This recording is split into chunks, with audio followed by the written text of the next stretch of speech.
प्यारी साथ संगत जी, आपने देखा होगा कि जीवन में बड़े बड़े ज्ञानी हैं, बड़े बड़े ध्यानी भी गलती कर बैठे हैं। कहीं ना कहीं उनका भी पैर फिसल जाता है। इतिहास साक्षी है, चाहे भीष्म पितामह हो या द्रोणाचार्य, इतने बड़े महापुरुष भी धर्म की बारीकी को पूरी तरह नहीं समझ पाए। द्रौपदी का वस्त्रण हो रहा था। भीष्म पितामह अपनी प्रतिज्ञा से बंधे बैठे थे कि वे सिंहासन के अधीन हैं और राजा जो कहेगा वही करेंगे। सामने अन्याय हो रहा था, उसे रोकने की शक्ति भी नहीं थी, फिर भी नहीं रोका। यही उनकी भूल थी और उसका परिणाम भी उन्हें भुगतना पड़ा। इसलिए अरदास में हमेशा कहा जाता है, सिक्खा नु सिक्खी दान, केस दान, विवेक दान। ये क्यों मांगा जाता है? विवेक बुद्धि बहुत आवश्यक है। यही सही और गलत का निर्णय करने की शक्ति है। कई बार मनुष्य नेक होते हुए भी सही गलत का निर्णय नहीं कर पाता, क्योंकि उसके पास विवेक नहीं होता। कभी कभी जो सही दिखाई देता है वे वास्तव में सही नहीं होता। यदि किसी के सच बोलने से किसी निर्दोष व्यक्ति की मृत्यु हो जाए तो क्या सच में वास्तव में धर्म कहलाएगा? इसे केवल सच बोलना ही पर्याप्त नहीं है, बल्कि परिस्थिति के अनुसार विवेक से निर्णय लेना भी आवश्यक है। विवेक बुद्धि वही शक्ति होती है जो सही और गलत के बीच का निर्णय कराती है। कई बार जो गलत दिखाई देता है वह सही होता है और जो सही दिखाई देता है वही गलत निकलता है। इसे हम बहुत ही बारीकी से इस अंतर को समझने के लिए हमें विवेक की बहुत ज्यादा आवश्यकता होती है। अब विवेक बुद्धि सतगुरु से प्राप्त होती है। विवेक बुद्धि सतगुरु ते पाई, गुरु ज्ञान गुरु प्रभ केरा, जन नानक नाम गुर ते पाया, ता मस्तक पाग लिखेरा। विवेक बुद्धि सही और गलत का निर्णय करने की सबसे बड़ी शक्ति है। हम अक्सर अपने संस्कारों में और बनाए हुए नियमों के आधार पर निर्णय लेते हैं, जबकि हर परिस्थिति का निर्णय केवल नियमों से सही नहीं किया जा सकता। श्री भगवत गीता में भी श्री कृष्ण जी बताते हैं कि किसी भी निर्णय को केवल एक पहलू पकड़कर नहीं लेना चाहिए।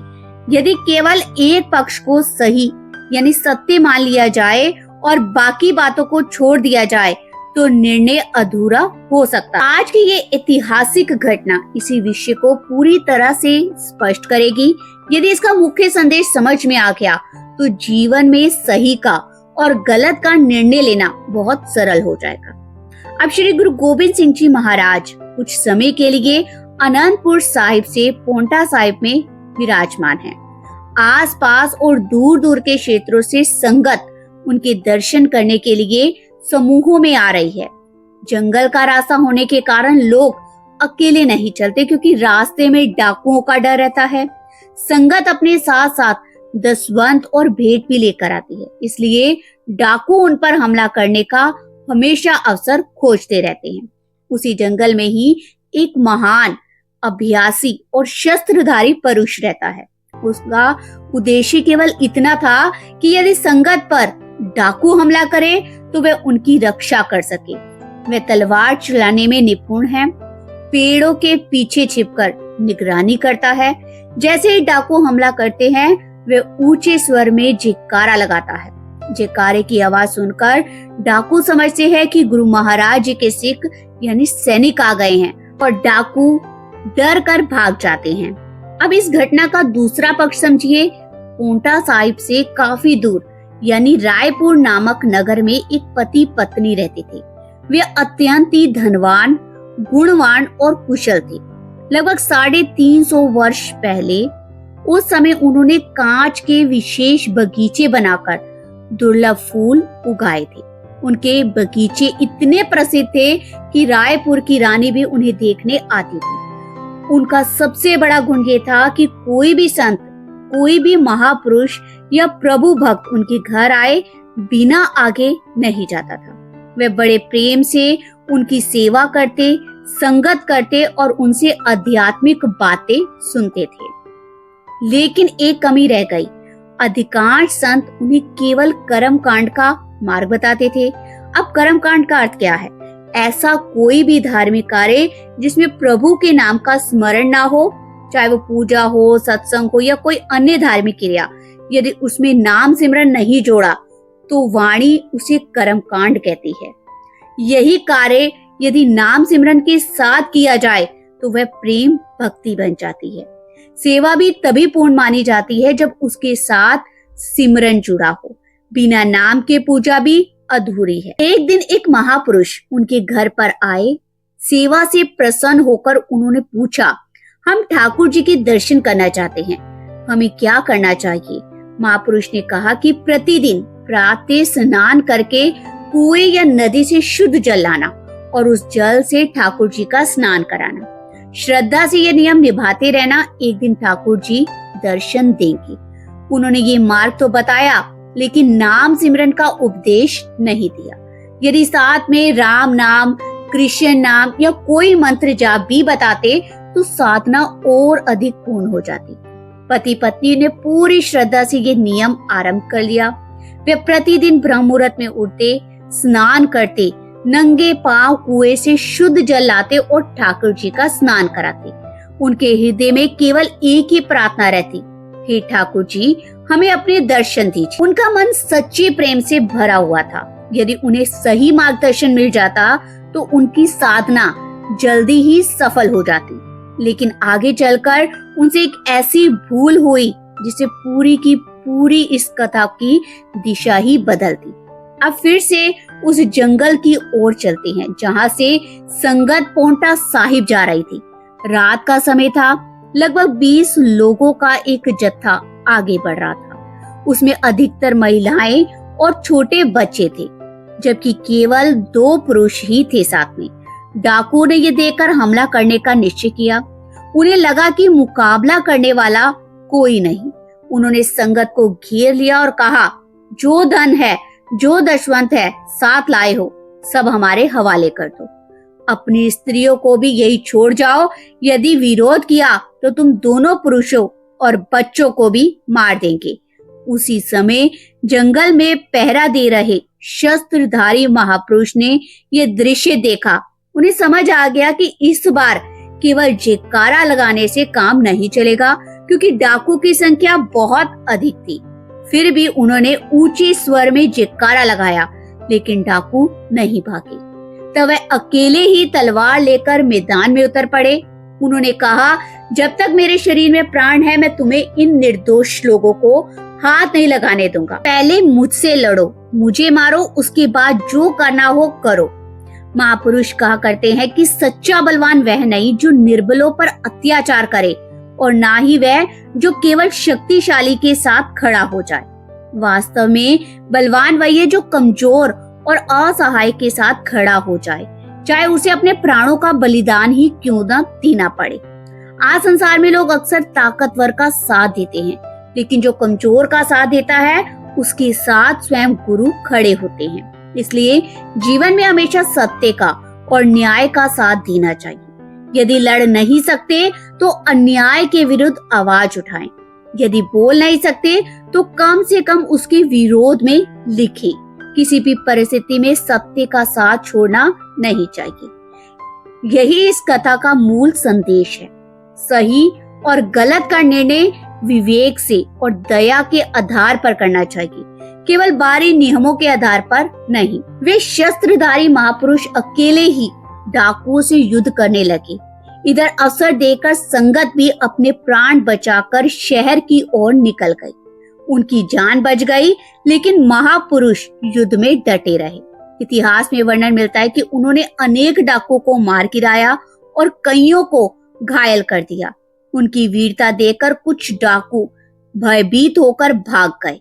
यह साहस गुरु गोविंद सिंह जी महाराज के सिंह होने के और उनके दृढ़ नित्यनेम और अभ्यास का परिणाम था।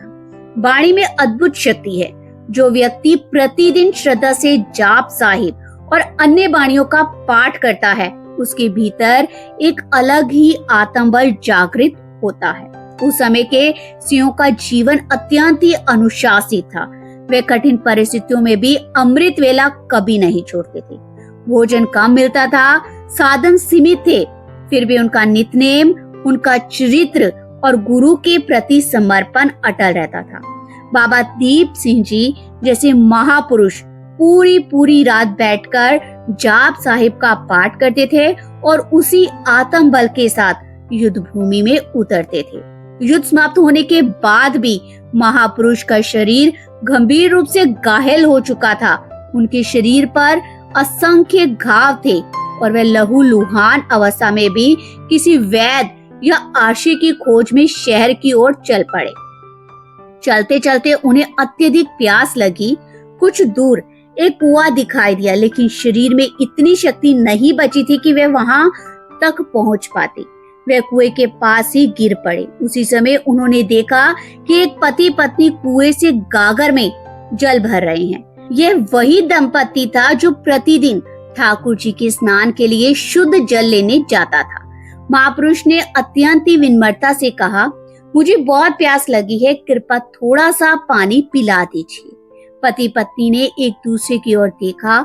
उनके हाथ में वही गागर थी जिसमें वे ठाकुर जी के स्नान के लिए शुद्ध जल भर ले जा रहे थे। उन्होंने आपस में विचार किया, ये महापुरुष बहुत घायल है, इन्हें पानी पिलाना चाहिए, लेकिन यदि हमने इसी गागर से पानी पिला दिया तो ये जल जूठा हो जाएगा। हमें तो बताया गया है कि इसी शुद्ध जल से ठाकुर जी का स्नान कराना है। उन्होंने महापुरुष से कहा, क्षमा कीजिए, ये जल हम आपको नहीं पिला सकते।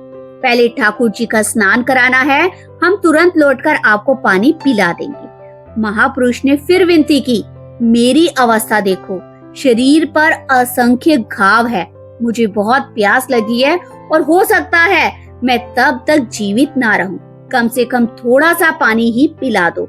लेकिन पति पत्नी अपने नियम से बंधे रहे।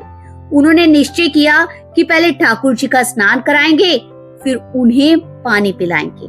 जब वे वहां से आगे जाने लगे तब उस गुरसिख के मुख से केवल इतना वचन निकला, ठाकुर दर्शन नहीं देंगे। इतना कहकर उन्होंने वही प्राण त्याग दिए। उधर पति पत्नी शीघ्रता से मंदिर पहुंचे, ठाकुर जी का स्नान कराया और तुरंत वापस लौट आए। लेकिन लौट कर देखा तो महापुरुष इस संसार से जा चुके थे। उनका मन अशांत हो गया। पूजा तो हो गई, लेकिन भीतर कोई शांति नहीं थी। यही कर्म कांड और सच्ची भक्ति का अंतर है। उन्होंने सबसे बड़ी भूल ये की कि एक प्यासे और एक घायल मनुष्य की सेवा करने की बजाय बाहरी नियमों को अधिक महत्व दिया। वास्तव में मानव सेवा ही माधव सेवा है। जिसे मनुष्य ने परमात्मा दिखाई नहीं देता, उसे केवल मूर्ति में परमात्मा खोजने से कुछ प्राप्त नहीं होता। जब पति पत्नी वापस लौटे तो वहां लोगों की भीड़ लगी हुई थी। वही संगत भी थी वहां खड़ी, जिसकी रक्षा करते हुए उस महापुरुष ने अपने प्राणों का बलिदान दिया। सभी शोक में डूबे थे। पति पत्नी भी रोने लगे। उन्हें समझ आने लगा कि उनसे बहुत बड़ी भूल हो गई है। उन्होंने ठाकुर जी का स्नान तो करा दिया, लेकिन एक प्यासे और एक घायल गुरसिख को पानी नहीं पिलाया।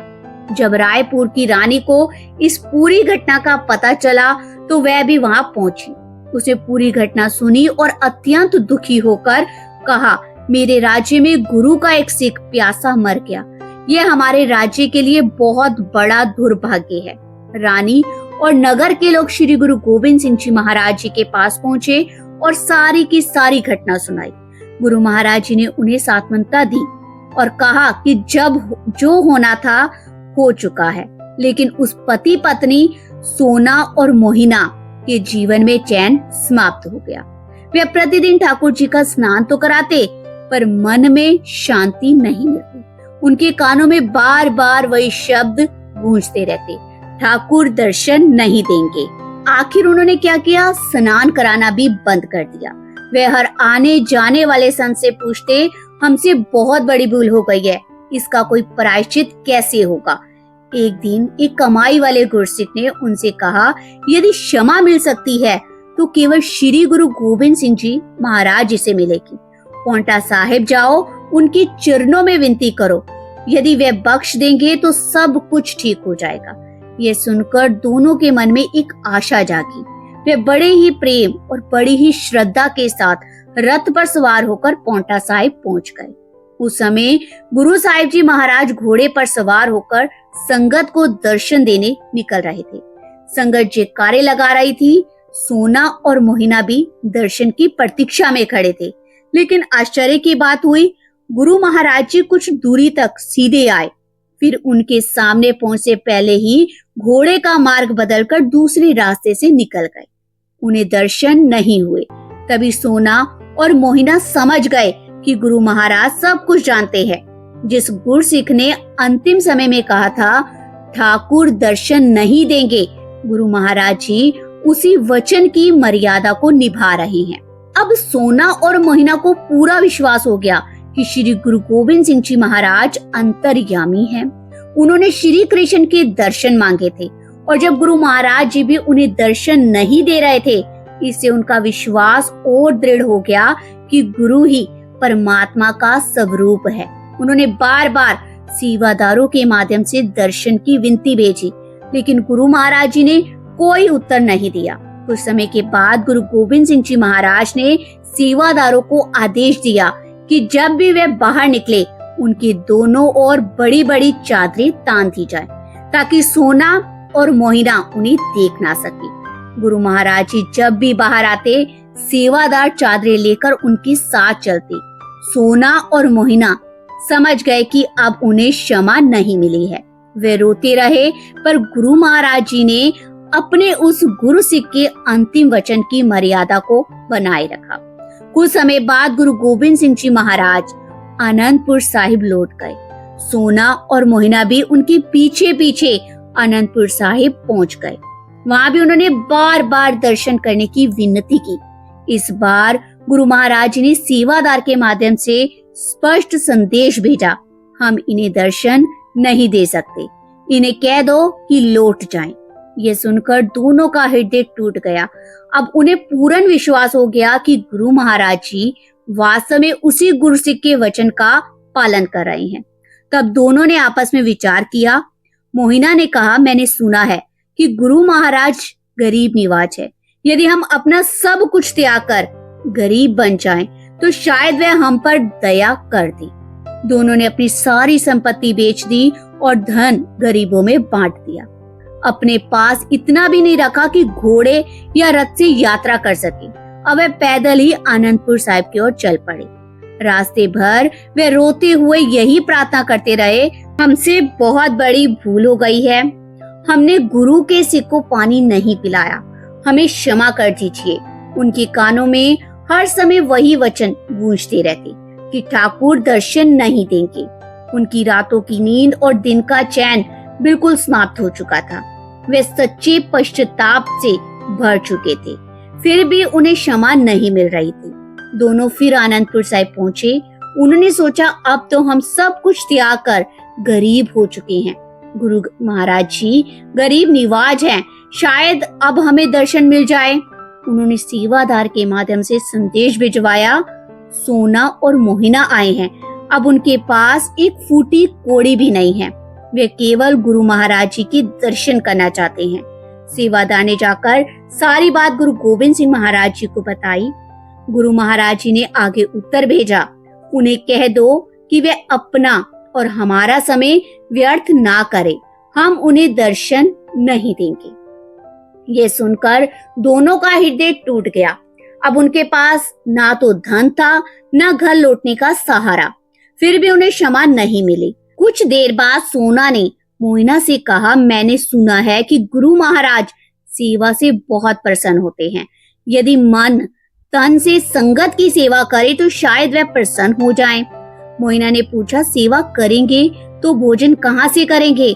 सोना ने उत्तर दिया, यदि हम लंगर से भोजन करेंगे तो हमारी सेवा निष्काम नहीं रहेगी, इसलिए हम अपने श्रम से कमाएंगे और उसी से भोजन करेंगे। दोनों प्रतिदिन जंगल में लकड़ियां लाते, उनकी पतली पट्टियां बनाकर टोकरियां बनाकर तैयार करते और उन्हें बेचते। उसी कमाई से अपना गुजारा करते। दिन का थोड़ा समय आजीविका में लगाते और शेष सारा का सारा समय गुरु घर की सेवा में समर्पित कर देते।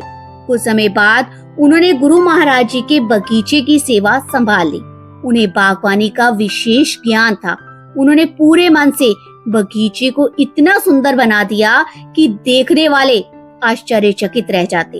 एक दिन गुरु गोबिंद सिंह जी महाराज बगीचे में आए। दूर से बगीचा देखकर उन्होंने केसरा सिंह से पूछा, आज बगीचा इतना सुंदर किसने बनाया?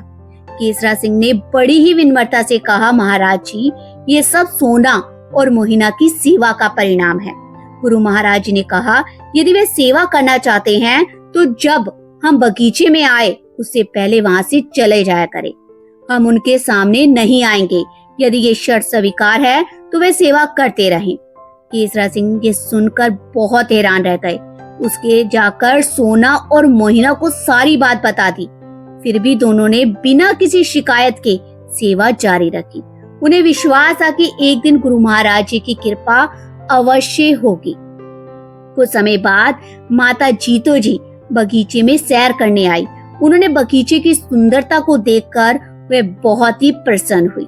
तभी सोना और मोहिना उनके चरणों में गिर पड़े। रोते हुए उन्होंने पूरी घटना सुनाई और विनती की, हमसे बहुत बड़ी भूल हो गई है, कृपा करके गुरु महाराज जी से हमारी क्षमा की प्रार्थना कीजिए।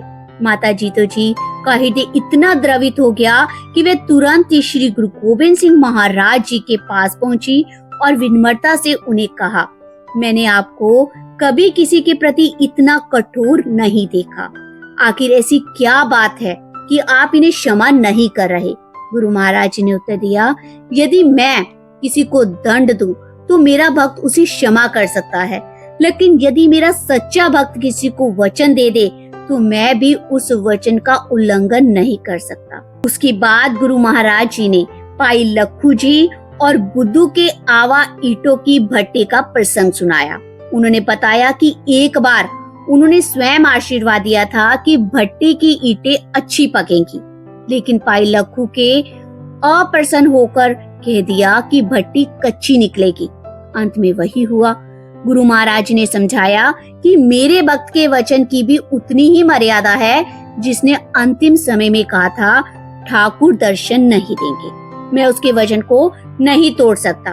तो माता जीतो जी ने बहुत ही विनती की, कोई ना कोई उपाय तो अवश्य होगा। वे सच्ची पश्चाताप में हैं, सब कुछ त्याग चुके हैं, दिन रात सेवा कर रहे हैं, उन पर दया कीजिए। तब गुरु गोबिंद सिंह जी महाराज ने कहा, एक उपाय है, लेकिन वह कठिन है। गुरु महाराज जी ने आगे कहा, इनकी सेवा तो बहुत है, लेकिन इनके जीवन में नाम सिमरन का अभ्यास नहीं है। इन्हें वाहे गुरु मंत्र का अभ्यास कराया जाए। सेवा के साथ साथ हर श्वास में नाम का सिमरन करें। गुरु महाराज जी ने समझाया कि पहले जप रसना से होता है, फिर मन में उतरता है, उसके बाद हमारे हृदय में और आगे आध्यात्मिक उन्नति का मार्ग खुलता है। जब अहंकार समाप्त होता है तभी आत्मा ऊंची अवस्था की ओर बढ़ जाती है।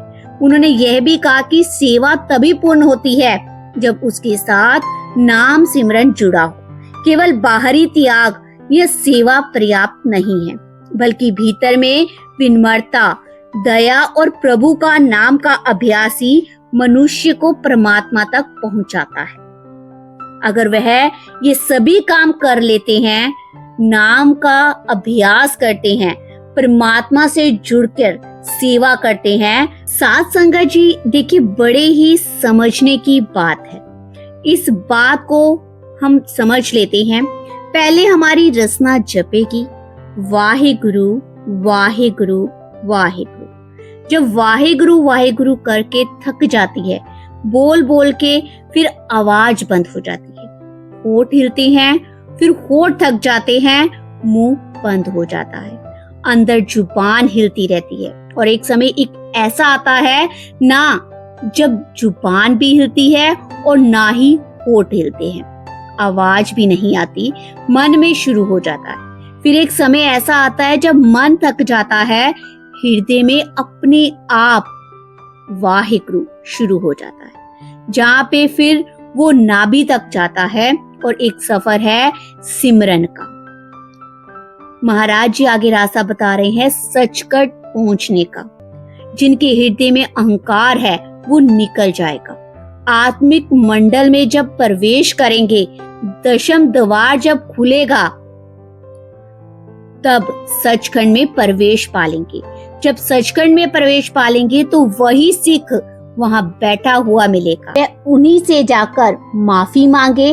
अगर उन्हें वह सिख माफ कर देता है तो उनको मेरे दर्शन हो जाएंगे, क्योंकि अपने सिख की बात मैं भी नहीं टाल सकता। वो जब नाम का अभ्यास करेंगे, उस गुरसिख से जाकर मिलेंगे सचखंड में, तभी उनको मेरे दर्शन होंगे। वाहिगुरु जी का खालसा, वाहिगुरु जी की फतेह।